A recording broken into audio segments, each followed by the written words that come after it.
Lawrence, do the introduction slowly and then get into it? I think so. So firstly, thank you to everyone for coming along again today. It's great to see that we are beginning to have a regular group of people coming to join us each and every week. And we really do hope that this continues to offer value to you while we're going through this collected experience together.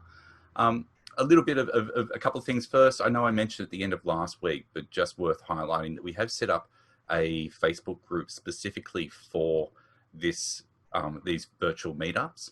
So if you are interested in joining that, that's essentially a place where if there's any ideas or so for instance, a couple of weeks ago, we're talking about creativity and isolation, we're talking about accountability. So if you become a member of that group, you're looking for an accountability partner, that's a great place to be able to ask that.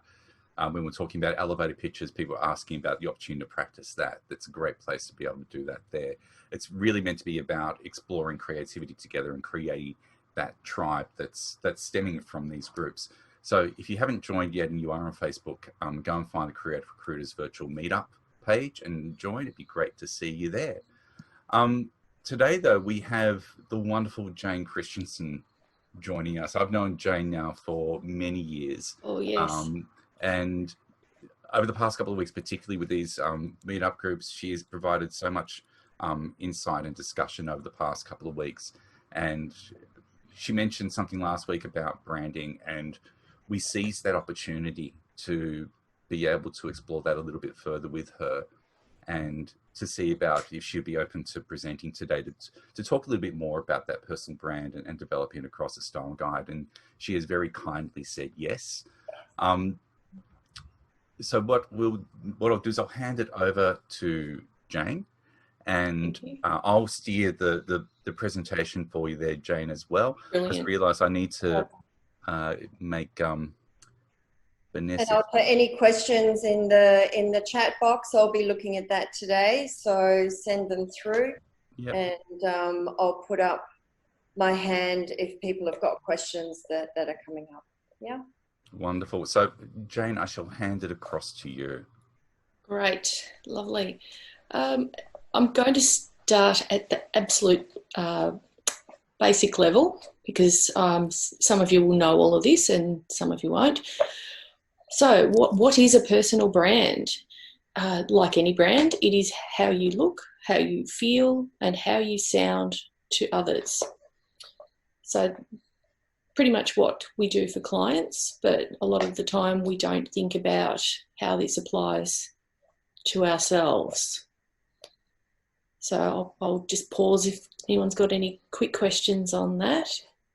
Hopefully that's clear. And the other part of it is, what is a style guide?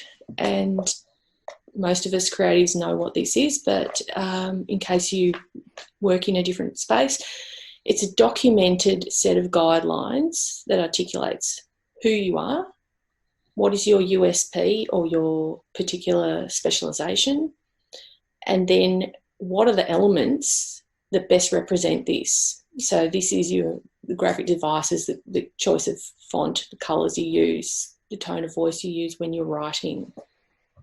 So putting that all together, I've got a bit of a funny example for those of you who haven't seen this. So Lawrence, if you could flick to page 2, please. This is a funny example that's actually out there on the internet. If you were to Google Christopher Doyle identity guidelines, you can see the whole thing, and it's a joke and it's funny. And so what he's done there is applied his personal brand to a pretty standard corporate style guide layout. So if you haven't seen one of these before, so there's a colour palette. These are the formal colours. So he's got his primary colours that match his primary choice of shirt, I guess. And then he's got his variations if he wears his green jacket or if he wears his leather jacket. And as I've said there, you don't need to go to this extent. Studios often do, but if you're a person just job hunting, you only need a couple of bullet points. We can flick to the next page, and then he's got his graphic devices, and I think where this sort of comes into personal branding, and I know he's only mucking around, he's got his glasses there and his little leather wristbands. And then there's some incorrect use. He would never tuck his shirt in and he would never tie his shirt around his waist. So it's a bit of a joke, but that's, gives you a bit of an idea of, how you might even start to think about applying your personal brand. So why do I need one? The question, it's really to, articulate, clarify and document these decisions that you've made to capture your existing essence. I don't think you need to go and necessarily create a brand. You may want to tweak what you've already got. We all kind of have this already. We already have a choice of colour that we prefer and a choice of font that we prefer. We already know what kind of work we'd like to do. We usually know what kind of people we want to work with. Sometimes we do need to, though, sit down and say, okay, I am reaching a particular kind of target market, so I really need to use a font that's going to represent that and talk to that market. And just because I like yellow, that might not be right for my market. And so you think about what you've got, where you want that to move forward into, if you like. So if you're trying to work into a different kind of an area. And so you make these decisions and you've written it down, because I think particularly in the creative industry, we're so good at just, if we need something, we'll just create something. But we need to look at this whole thing as a set and think about who we're talking to. And so this is how we consistently apply ourselves, how we look, how we feel, how we sound to others in a controlled manner that's saying what we want to say. So I think that might be a good spot for a question, or no? So here's another case study where I've found this woman, Linda Gardner, who's pretty well known in the interior design and styling scene in Melbourne. And she's got this little slide here that's the same kind of thing as Christopher Doyle has. She's actually documented who she is. So she's got all these points. She's an interior stylist. She talks too much. She dreams big. She loves animals. And if you had looked a bit further into Linda Gardner and you know of her, you'll know that background colour, she's actually developed a series of white paints for a paint company. She uses a lot of vintage foraged objects and goes for this sort of white aesthetic. The font selection, her hairstyle. I have seen her. I was talking to Vanessa about this. I noticed her in IKEA because of her hair, and she was dressed for a hard day of work. She wasn't in a lovely frock, but that's her hair in real life when she's hard at work. And hilarious. Yeah, and she's and the photography style that she's got there with the desaturated background, and she's definitely posed, but she's casual. She's looking to camera. She looks a bit cheeky, and you can get a really good sense from that as to, do I want to work with this person or not? Is she the right person for my project? And it doesn't matter if you look at that and go, you know what, I don't think she's the right fit for me, because she'll be thinking, well, you won't be the right fit for her either. So if we flick to the next page, we've got a bit of an extension of her elements. So I've screen grabbed her LinkedIn page, her Facebook page and her Instagram page.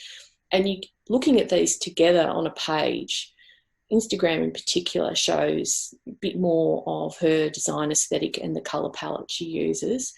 We can see the same photo repeated.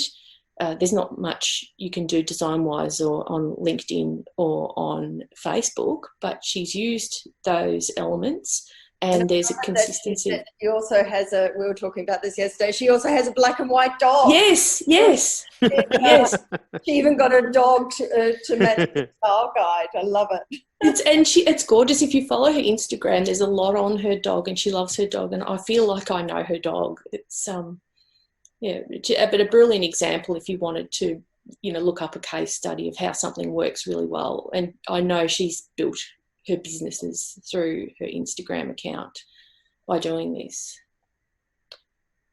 So maybe we go to the next slide.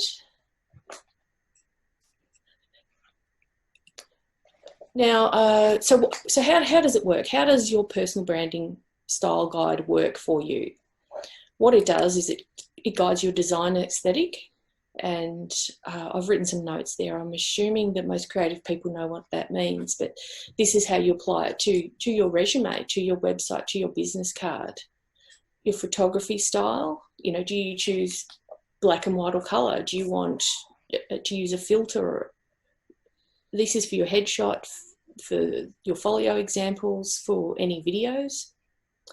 The tone of voice for any of your writing, and I even thought this, somebody, while I was preparing this, I got a missed call from somebody and I listened to their voicemail and I thought, oh my gosh, you need to think about your voicemail message as well. And, you may need to, we all want to sound professional, but maybe you need to have a more academic tone of voice, depending on your job. Maybe you want to come across with great energy. It all depends on your personality and the kind of work you're doing. Sometimes work's more serious, so you don't want to sound too fun. And that comes across in your writing. I worked for somebody who had the most energetic email style. I read mine in comparison. I felt a bit like a professional robot. And she would say the same things, but she was so excited about the work, and it really came across in an email. Thank you for,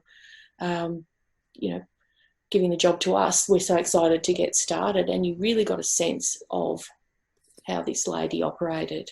Mm. And then personal appearance, which is something that it's not something that you would see in a corporate style guide. And I suppose the best examples of that would be perhaps singers or actors or pop stars, that kind of thing. What do you look like? Do you have a signature look? We all actually do, whether we realise it or not. We have a hairstyle. We have favourite colours. We always tend to wear, a certain kind of jacket or certain kind of shoes. So, we can play that up a bit more to be recognised, in your photo, like Linda with the hair. And again, you have a consistent look so that people can recognise you, say, at an industry event. Yep. Yeah. We go to the next slide, please. Okay, so what does this look like in practice? And I've put my bits and pieces on here, and it's funny because I've put it all together and then I've looked at it as a whole and thought there's a lot of changes that I now want to make. But what I've got is there's a consistent photo. So there's a headshot there. The headshot's on LinkedIn. It's a little tiny one on the bottom of the resume page.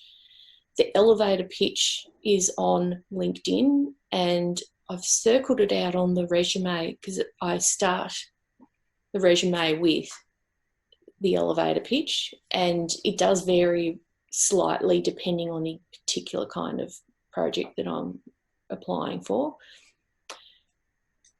So you need this for, as a minimum, even if you are just, I don't want to say just, but if you're looking for a job at the moment and you've got nothing, you really need to have your elevator pitch, your headshot, a presence on LinkedIn.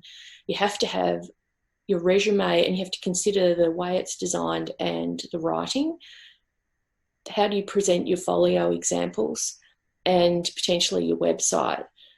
And then from there, depending on whether you have your own business, what kind of work you do, you can add a brand mark, your email signature, the voicemail, social, business card, and your stationery, and so on. Any questions on that page? Okay. So if we flick to the next page, please. Okay, so I've put this here just to finish up as a kind of an open question, or if we've got time, we can talk about this.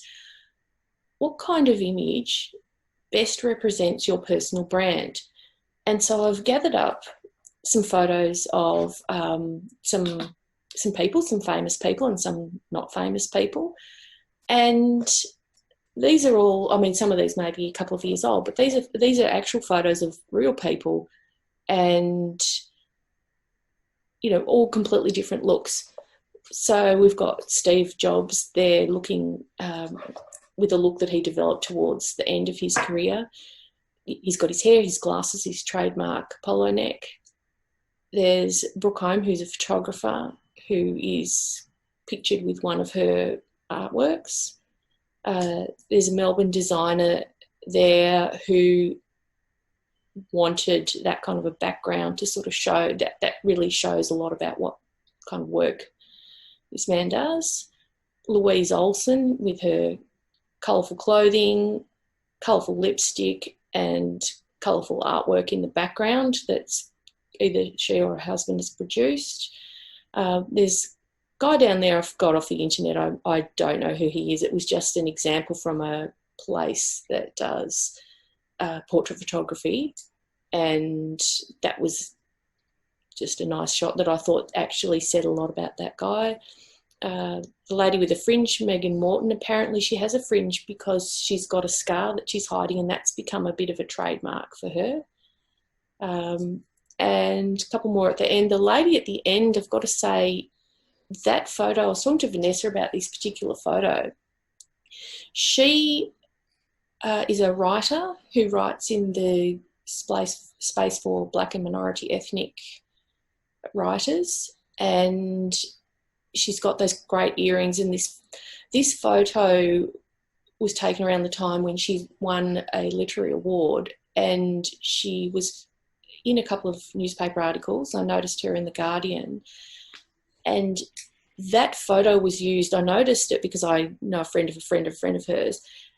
I saw that photo being used in a period of 6 months about 3 times. And I mean, I'm not saying it's what did it, because she's amazingly talented, but I reckon that photo, having a great publishable photo, meant that she probably got a little bit more opportunity to be published and written about because she had an amazing photo. But the point really being is that all of these people look completely different, and where would you sit personally? What is it that says what you want to say about yourself? I think these. Okay. Oh, well, once you go into all of that, happy to answer any questions or elaborate on anything anyone needs.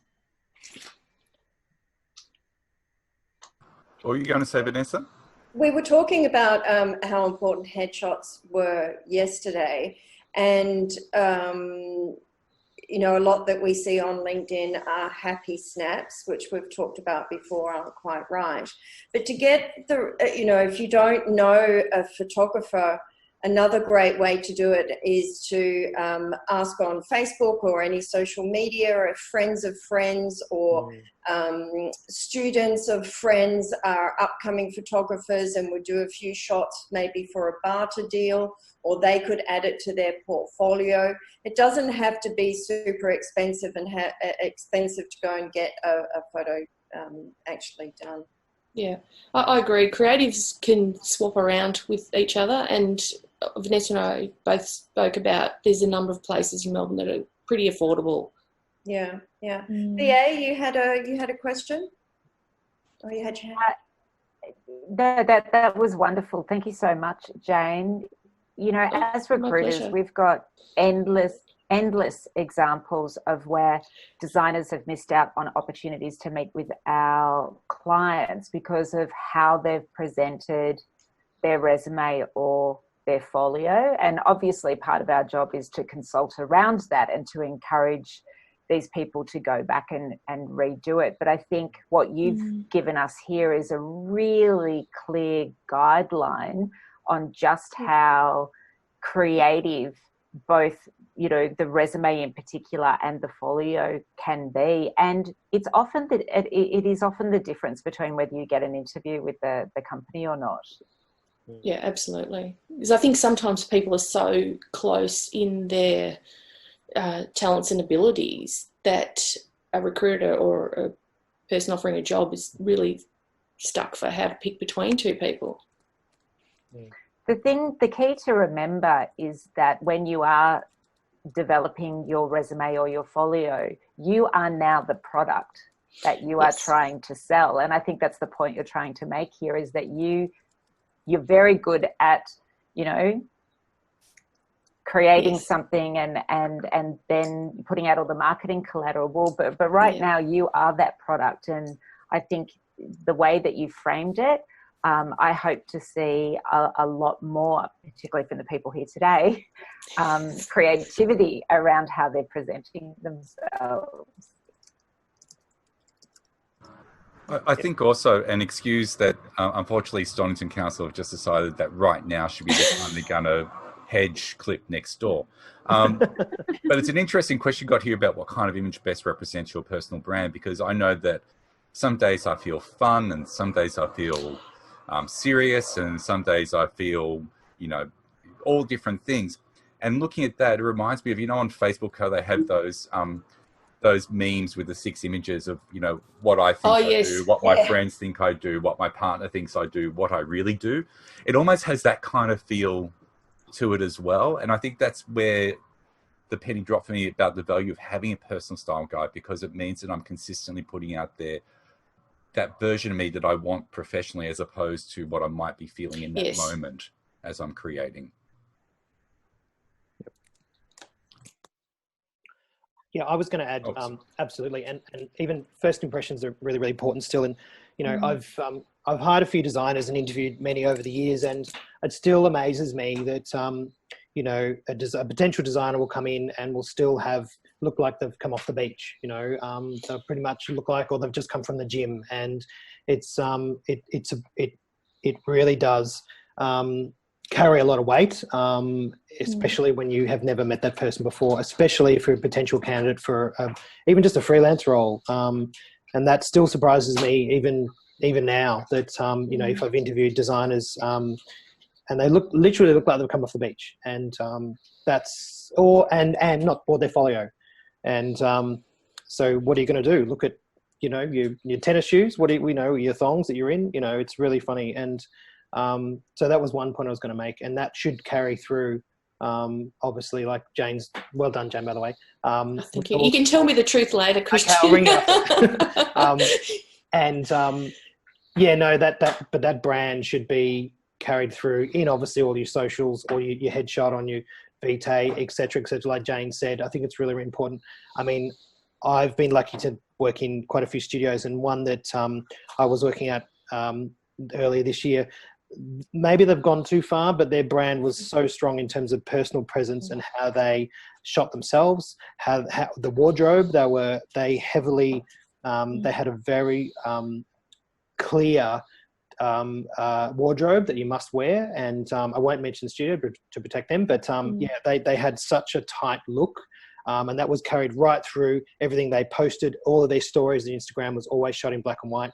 You had to wear a lot of black, and that created a presence. That was a brand, and it was very strong and very powerful. And you felt that, and you felt part of that, right down to your desktop patterns, your desktop screensaver, all had to match. And it was very strong. And I've got to give them credit for that. And I respected that and found that. I haven't found it in many other places as strong as that. And they had it, you know, even if you just met, because a client can come in at any time and meet you. And if you're part of that, you know, character, then you can present that brand message on any given day, even not just big presentations, on any day when you mightn't expect it. Yeah, I totally agree with you. I used to work in corporate, and they would have people, business partners coming straight in the office, and we always had to wear proper corporate wear, because we never knew if someone who's a business partner or owner of a brand coming in to see the CEO. So it was basically, I always wore corporate wear. Yep. Make sure I actually was to the standard of the company. Yep. you know, and absolutely. And corporate wear, you know, these days, I believe, is evolved from perhaps, you know, where it used to be. And ties are now becoming a bit more optional as opposed to they were mandatory as corporate, as in male corporate, I'm talking about. And, you know, but still, I'll give an example myself. I used to do some work for the Melbourne Club, and I was the only person, I was respected as a designer, and I was the only person who was allowed to go into the Melbourne Club without a tie.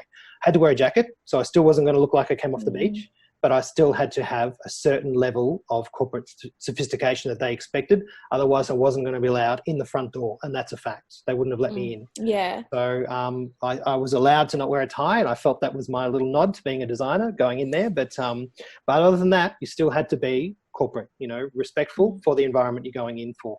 It can still work. It can work the other way too, as well, Kristen. I remember some people asking, going to interviews at advertising agencies or design agencies, and they're like, "Should I wear a suit and tie?" And I'm like, "No, please don't."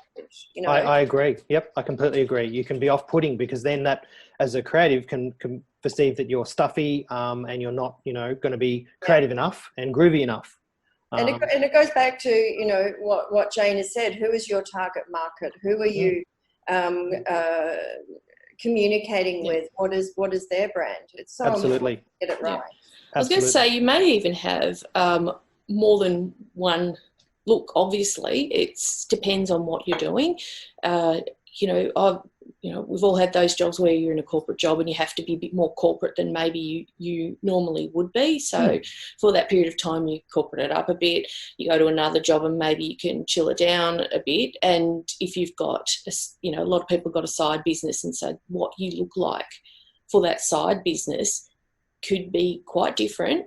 There's probably going to be some overlap with your personality, but your uniform, if you like, maybe quite different. Yep. So, but I think it's also about articulating that and saying, okay, this is what I've got to look like for this job. This is what I want to look like for my, when I'm down the market selling my homemade products or whatever it is. This is what I need to look like for various things. You know, what you're going to wear to the gym is different to what you're going to wear to, you know, a job interview. So you've got that clear in your mind. So again, it's just the clarity of saying what are my looks, where are they appropriate. I'm going to pitch this here, pitch that there. So it also means, though, that if your look is aligned to your brand, it takes the stress out of you trying to decide what you're going to wear the next day. I don't think Steve Jobs ever got up and went, what should I wear today? Should it be the hollow neck? Or, he kind of established that, and it was suitable and applicable for his brand, and he didn't have to worry about it. He just turned up in that and could be authentically his brand. I saw the question on there from Elizabeth, and I'm not sure whether I do have a good answer for her, a specific answer to how for where you exactly are. All I can really say is that as someone who has been in that position where I've been sent resumes to look at in a studio manager position at one point, one thing I will say is I had so little time to look at them, and this is going to sound really bad, but I used to look at the resumes when I was on hold. So I'd be there on hold and I'd be going click, click, click, click, and that's how much time you had. And I know that sounds bad, but when you have a really nicely designed portfolio where you've thought about your design, you've thought about your writing, and I believe there's going to be a session in detail on this coming up, but if the ones that really stood out had some kind of an image at the front that represented the kind of work you did. They were really clear. They were short. They showed a lot of good work really quickly, and they were sort of a bit punchy. And I think that sort of ties into the branding, that if I'm really clear who it is I'm looking at, then you're halfway there. Yeah. Because I was recommended to have a structure. So instead of having 3 different files, your cover letter, your resume, and your portfolio, you put into like one PDF, because you guys don't have a lot of time when you're actually going through applications.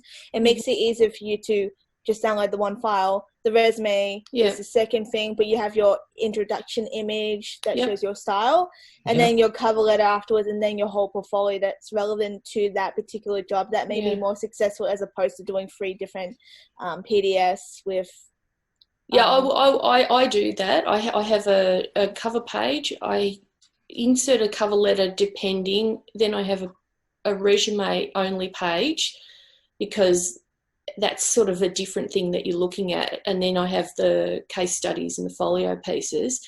And what I would do is I would flick. And if it looked good, then I'd go back and I'd read the resume. And the other thing is I'd read the resume because the amount of people who don't actually have a design qualification, then I know to get rid of them. So, which is amazing, but true. I don't know how helpful that is. It's pretty top level advice, but hopefully that's useful. Yeah. Statistically, research has shown that most CVs have a grand total of 6 seconds. Yeah, that would be right. Make their message before a hiring manager will close it down.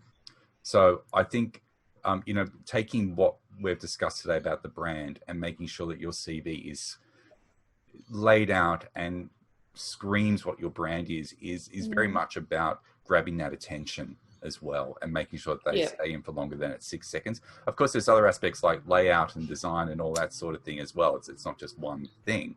But making sure that brand is consistent is a big part of that, especially in the creative community where you would expect it. Yeah, because I found it more successful when I did it that way. Plus, I let my layout make the resume and cover letter more interesting, and also to the work that I made as well. And also to one of my applications I decided to put my style work onto their actual branding to show them what kind of work I would do if I was to be hired by that company. So that gave me a more successful applicant as opposed to someone that would just do a standard that's portfolio. Taking initiative, and that's to be applauded because it sounds horrible saying this, but I don't often see much initiative when it comes to applications, and sometimes it's just that small little extra detail that puts you above everyone else. Yeah. That attention detail and that added value that you put into your application shows that you actually really care about that role and really want it. And quite often we just see a lot of applicants that are just hit send, and it doesn't feel like there's actually much thought gone into that process. And also too, every company is looking for different things. Like I applied for a brand called Mecca. They're a makeup brand. So they probably want something more visually interesting as opposed to a branding company that just wants just branding, clean logos and clean layouts. So it was very easy for me to actually figure out what my work would fit for which company. And it actually made it easier for me to apply for work, because I know which company wanted what from me. And also to each PDF I do for each company is different. So one would be more colorful because they're looking for a colorful, more vibrant designer. One would look for more professional corporate. So that would be more corporate dedicated in terms of the whole layout as well. Then that was more successful than just me just sending a standard portfolio of random stuff that probably they don't want to look at. Yeah, that's because you're wisely making the job brief, or your application is fitting the job brief instead of trying to make the job brief fit you. Yes. So, yeah, well done. We're going to get into these specific areas anyway in the coming weeks. And also another question has been asked about looking at resumes through an ATS system. I think we'll get to that at a different stage, and I'll come back to you separately on that. Good question from Jessica. Is it important to have a headshot on a CV? We're all going to come to different conclusions on that. So I think it's a definite yes. And I think I've said something about this at other webinars. It's because, to Jane's point, you literally scan resumes and folios until you see what you like. And when you like something, you stop. And the headshot, of course, attracts your attention immediately, but it turns you into a human being. Yes. And it is much harder to press the reject button when someone is sitting there looking at you, and that's a human interaction. And I'm going to argue that your headshot, if you get something that's going to work, say like these things on this page, that really says something about you, either you're cool and moody, or you're colourful and bright, or you're edgy, or whatever, then that's really going to speak to an employer, because we've got so little time. It tells you something that a page of text isn't going to tell you, if you like. As they say, a picture is 1,000 words. I was about to say exactly the same. Yes. Lawrence, I knew you were going to But it's interesting though, if you go back, because I love Linda's profile before that you showed. Yeah, let's look at Linda's. If I had not seen Linda before and you said to me the words forage gatherer, that's exactly how I would have imagined her hair. It's that kind of, it's funny how those two words about that kind of almost a wildness was able to be that evocative.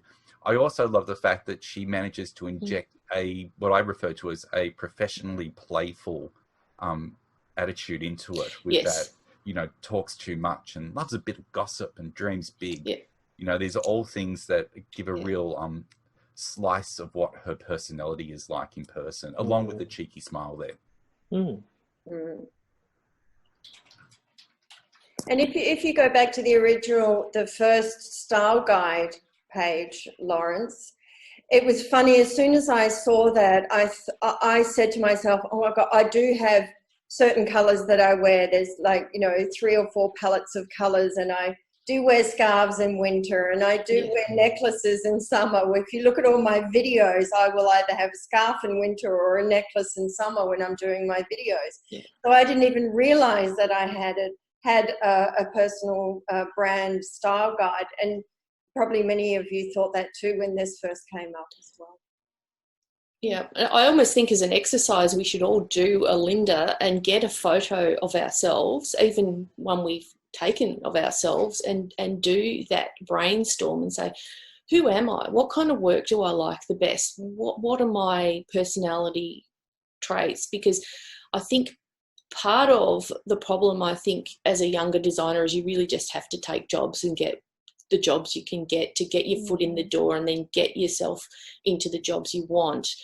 And the sooner you're targeting yourself to the same kind of job, if you like, or same kind of industry, or something that you've found that you're good at, whatever that is, whether it's you've got more of an illustration focus, whether you've got more of a long document focus, whether you tend to use photography as an image making thing, then you start narrowing, and you really build on that, and then you build your specialization, and then it doesn't mean that you can't still be good at a lot of things, but then I think then it becomes easier to get jobs, because you're not sort of having a scattergun approach of, I'm just going to try and get whatever I can get. And I know there's times when you do need to do that, but if you can target it, that I think is helpful. Yep. I think that'd be a really valuable exercise, because one of the notes I made was not just about trying to get the essence of who I am and capturing that, but also about that assessment and refinement, that kind of assessing where I feel there might be a gap in how I present and how would I approach that. Because you kind of touched on that with the tone of voice, saying how sometimes it might sound too professional. How do you, when you observe that, how do you reapproach that to go, how am I going to soften this so I don't sound as robotic, that I can inject some of that professional playfulness into it that's at the right measure without taking it too far? Oh, absolutely. I think I still struggle with that. I worked in a very corporate job for a long time, and I think I came out sounding like a robot in my emails. It was like a lawyer had written them, and I tried to take on a bit more of that, and I think I still haven't got there, but I think that's all part of it, is that we look at what kind of jobs am I going for? What am I wearing? What do I need to look like to do that job? And if I don't, we've all taken corporate jobs because you need to get money in, but if you ultimately don't want it, you need to sort of start targeting yourself and sort of creeping yourself into the kind of work that you really, really want to do. And it can take a long time, but this is a part of that shift. If you if you had put your folio together, you're not going to put in every single job that you've ever done. You're going to showcase the jobs that you want to do again in the future, if you like. So there's plenty of jobs that you've done to get the money in, but you're not going to put that in your portfolio. So that's another way of seeing it, is that you just keep trying to funnel yourself into to follow your goal, if you like. I'm beginning to see it as being a bit of visual soul searching, to be honest. It's, I think it is. Yeah, it is. Digging deep into who you are and being comfortable with adjusting where necessary. Yeah, like those boards, I can't think what they're called, where you're supposed to cut everything out. You know, you're aspiring to a particular car or whatever. Oh, mood boards. Mood board? Vision board. Vision board, yeah. Because I would do a mood board if I was building this as part of my process to assess this. And, you know, that's a whole other talk for somebody to talk about how you do that. But, you know, it is a bit vision boardy to say, this is where I want to go. You know, we all know, we've worked for the studios where you sort of think, oh, we really like that, but we look like that. But then you get the work that is that. And we do it for brands, you know, if you That's are right. creative, it's done for brands anyway. And as we are talking about, we are a brand as people. So, yeah. Super cool. Okay. Does anyone else have any other questions or observation or comments? No, that was great, Jane. That was great. Thank you. Really wonderful job there, Jane. Oh, my pleasure. I think my sound went funny in the middle of it. Yeah, good. Excellent. Well, look, thank you everyone for attending today. If you do have any further questions, maybe feel free to put them into that Facebook group and we can come back to them there. Next week, we are actually exploring CVs. So it was interesting that the conversation kind of went that way today. Next week, we have another guest speaker who specializes in CVs. So it feels like it's a natural connection onto that, especially during this period where we might be finding the time to reevaluate them and have a look at them as well. And of course, if you have any questions regarding that next topic, feel free to send them through so we can make sure we get them to Em in the meantime. Otherwise, thank you so much to everyone for coming again this week, and we hope to see you again next Wednesday at 1. Okay. Thank you. Thanks, everybody. Thank you. Have a good week. Thanks. Bye. Bye. Bye. Bye.